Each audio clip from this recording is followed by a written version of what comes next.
Hello dear students. तो क्या हाल चाल है आपके बच्चों। आई होप आप बहुत अच्छे होंगे और आपकी प्रिपरेशन बहुत अच्छे से शुरू होगी हमारे साथ में।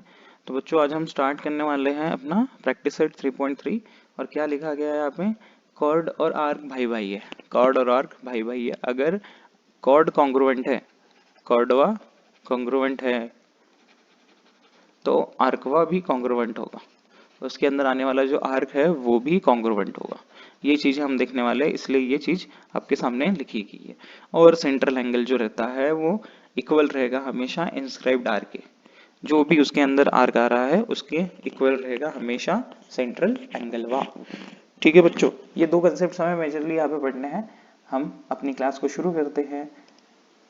Very honourable mister doctor APJ Abdul Kalam ji के एक बहुत अच्छे थॉट के साथ में कि शिखर तक पहुंचने के लिए ताकत चाहिए होती है, चाहे वह माउंट एवरेस्ट का शिखर हो या फिर कोई दूसरा शिखर हो। आपको अगर टॉप करना है या कुछ अच्छे से अचीवमेंट करना है बच्चों, तो उसके लिए आपकी ताकत चाहिए, उसके लिए आपके पास एनर्जी चाहिए, पैशन चाहिए। ऐसा नहीं है कि आपने सोच लिया कि मुझे ये करना है लेकिन कुछ कर ही नहीं रहे हो। ऐसे से ये नहीं हो सकता है बच्चों। ठीक है, सो आपको जो भी अचीव करना है उसके लिए रेगुलरली परसिवरेंस चाहिए। ये APJ अब्दुल कलाम जी कहते थे। तो आप इनकी बातों को फॉलो कीजिए, क्लास को फर्स्ट अटेम्प्ट में देखने की कोशिश कीजिए, नोट्स बनाइए और फिर बाद में क्वेश्चंस की प्रैक्टिस कीजिए। इजीली सारी चीजें हो जाएगी। बढ़ते हैं हम आगे। तो हमारा पहला जो कंसेप्ट दिया है वो है आर्क ऑफ अ सर्कल। अभी आर्क क्या होता है देखिए। आर्क जो हम देखने वाले हैं कि सर्कल का पार्ट कवर करेगा। सर्कल का जो ये पार्ट है, सरकमफ्रेंस वाला पार्ट, ये कवर करने वाला है ये। तो आप देखोगे कि यहाँ पे एक बड़ा हिस्सा दिख रहा है, ये वाला देखोगे, ये बड़ा हिस्सा दिख रहा है। बड़े वाले हिस्सों को क्या बोलेंगे हम, मेजर आर्क। मेजर आर्क जो बड़ा रहेगा। और यहाँ पे क्या बोलेंगे हम, माइनर आर्क। Minor arc.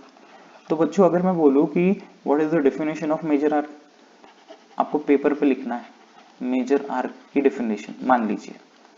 तो आप क्या लिखोगे, ऐसा बोलोगे कि जो बड़ा दिखता है वो मेजर आर्क है, जो छोटा दिखता है वो माइनर आर्क है। नो नो, ये डेफिनेशन नहीं है उसकी।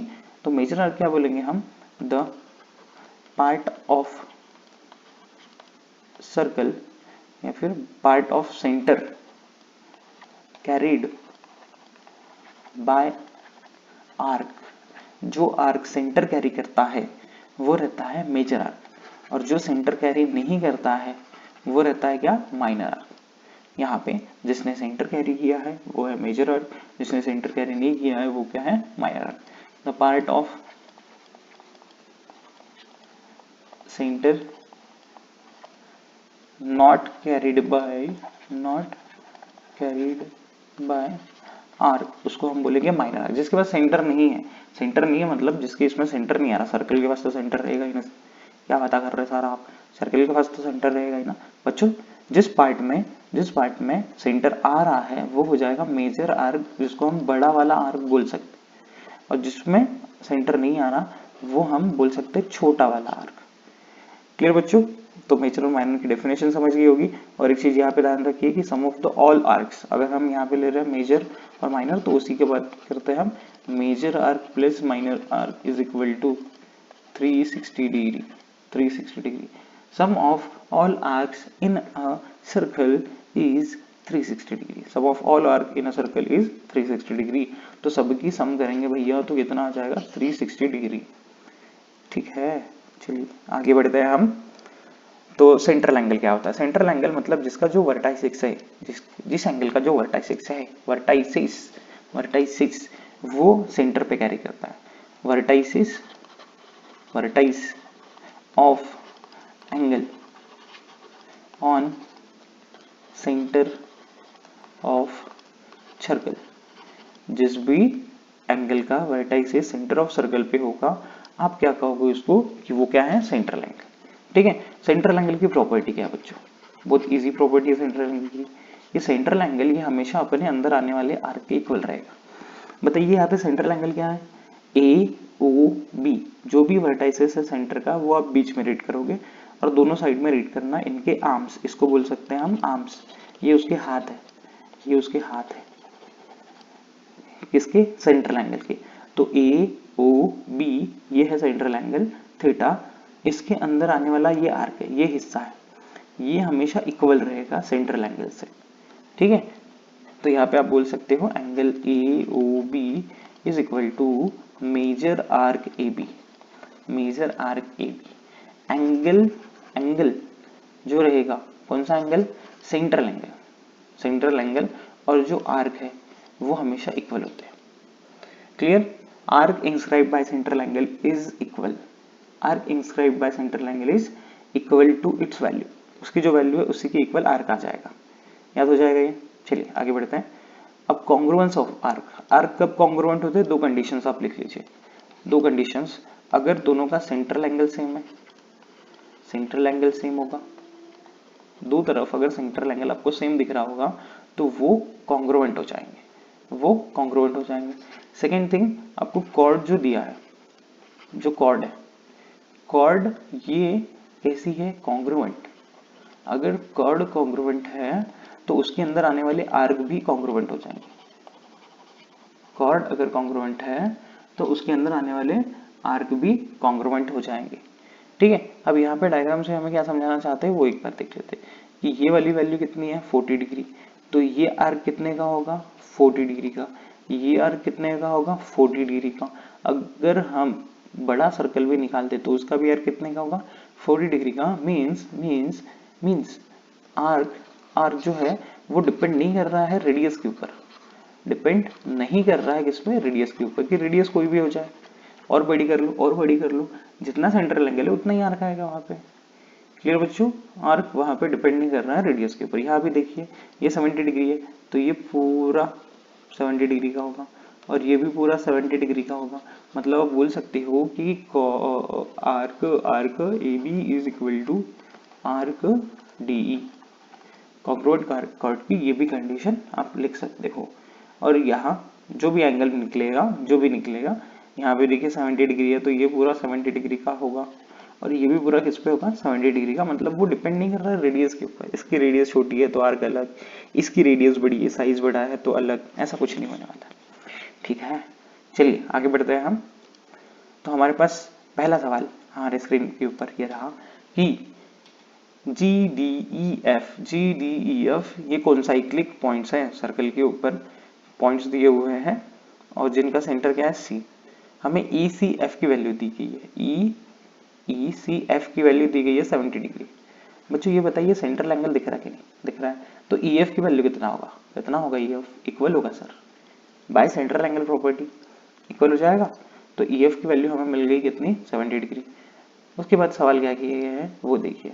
सवाल क्या है कि हमें ये भी दिया है डी जी एफ इतना दिया हुआ है, इतना कितना है, इतना कितना है 200।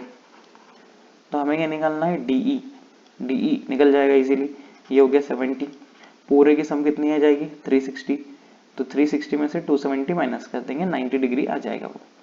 और डी एफ निकालना है, डी एफ निकालना मतलब डी प्लस ई एफ करना पड़ेगा, 90 प्लस 70 ये हो जाएगा 160। ठीक है, पहले ओरली इसलिए बताते ताकि आपके माइंड में थोड़ा तो जाए कि हिंट कैसे करें हम, और फिर पॉज करके आप ट्राई किया करो। चलिए यहाँ पे हम लिखते हैं गिवनवा कितना है, गिवन का है गिवन यहाँ पे। तो यहाँ पे ये गिवन है sir angle E C F is equal to 70 degree and angle E C F कौन सा एंगल है, central angle. Major arc D G F is equal to 200 degree. To find out what we have to find out here, measure arc DE is equal to question mark and measure arc DEF is equal to question mark। ठीक है, तो अब हम पहले निकालते हैं EF। तो यहाँ पे लिखते हैं एंगल ECF, एंगल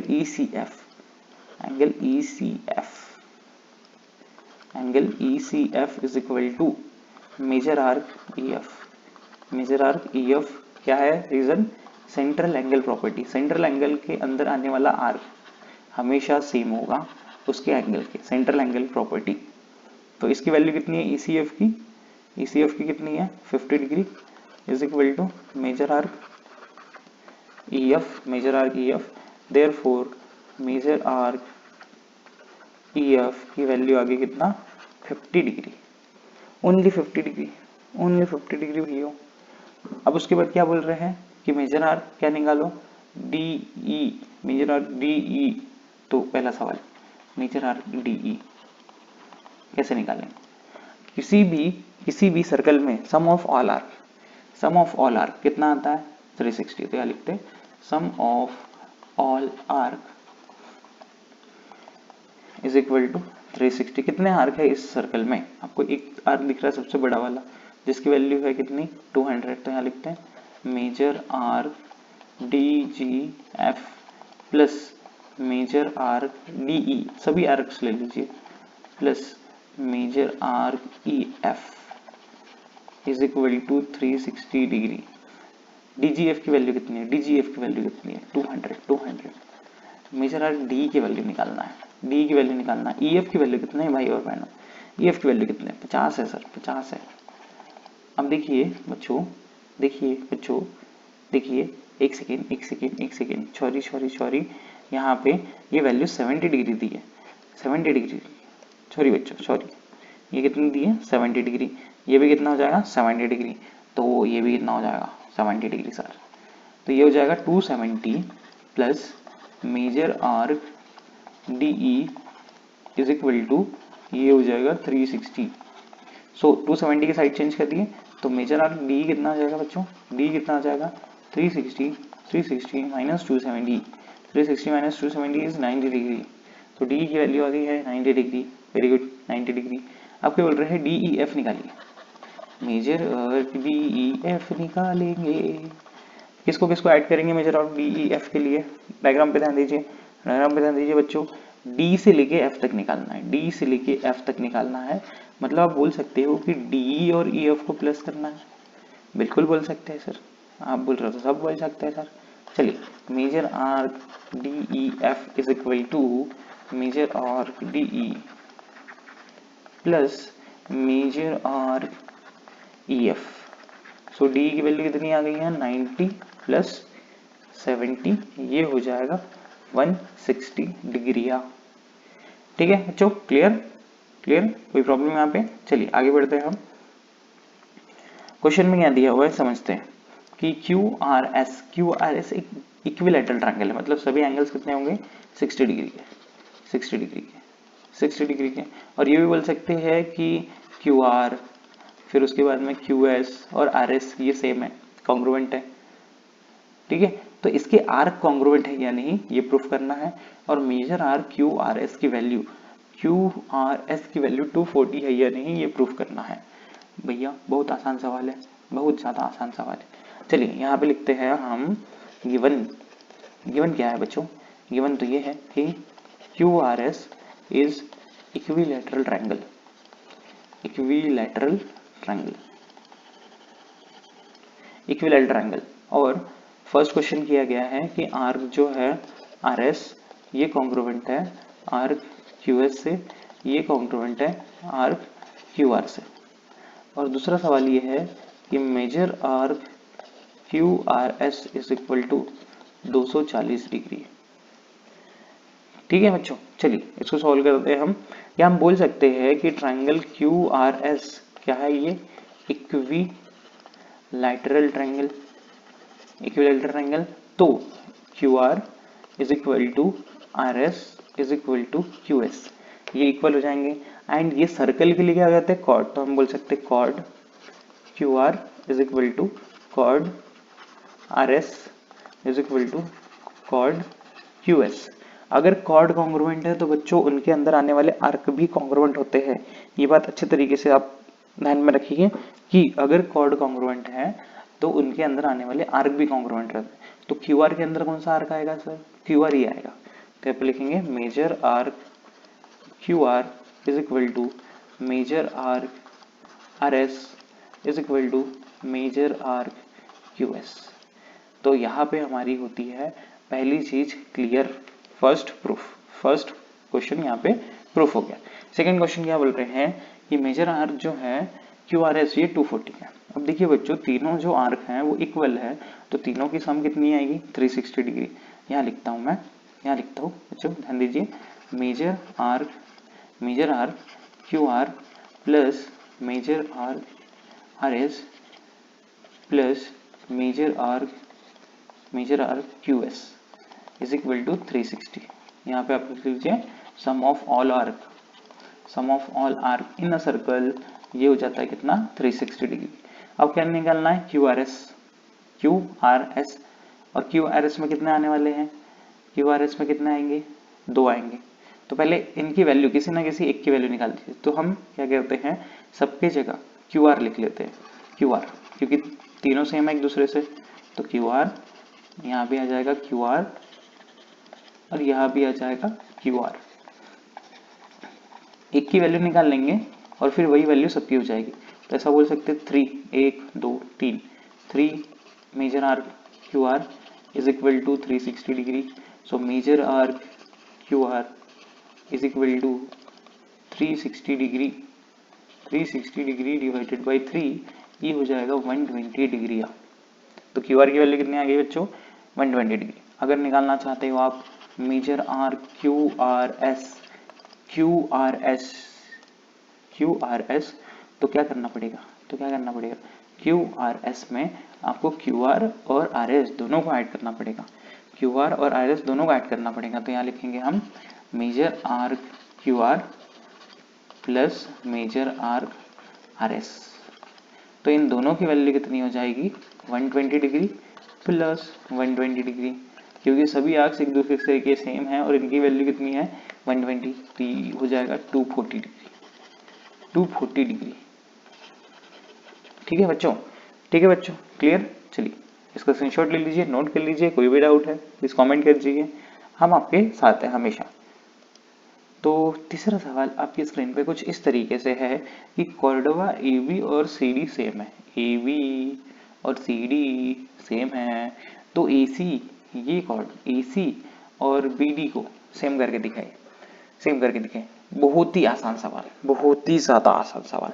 देखिए बच्चों, चलिए आसान मैं बता रहा हूँ, समझा देता हूँ।